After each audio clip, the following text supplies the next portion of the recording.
kalye. Nabago na ngayon ang dating magulong kalye. Taliwas sa illegal, parehas ng dumiskarte. Welcome kayo dito sa kalye 29. Iba na ang panahon, di na tulad ng dati. Nabago na ngayon ang dating magulong kalye. Ay, Neneng B. Hello po.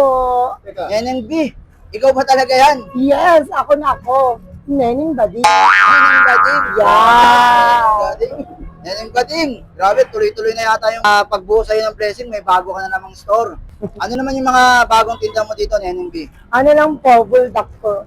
Bulldog? Yeah. Ano naman yung halo ng bulldog mo? May iba naman po tayo kasi grated tsaka melted cheese rin po siya.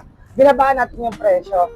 For only 150, may sausage ka ng McKinney na pumuputok sa sarap. Pumuputok sa sarap? Yeah, pumuputok po yung sauce, yung cheese niya. Yan ba, Neneng B, naputokan ka na yan? Yata. Yata? Yata? Ay, masarap. Neneng B, pwede ba namin makita yung hotdog mo na pumuputok? Anong klaseng hotdog, sir? Yung hotdog sa tinda mo, ikaw Yung naman, paninda no? ko po ba? Oo, yung paninda Ito mo. po yung McKinney. Grabe for pati cheese nga, no? po. Naku, medyo malaki yan, ah.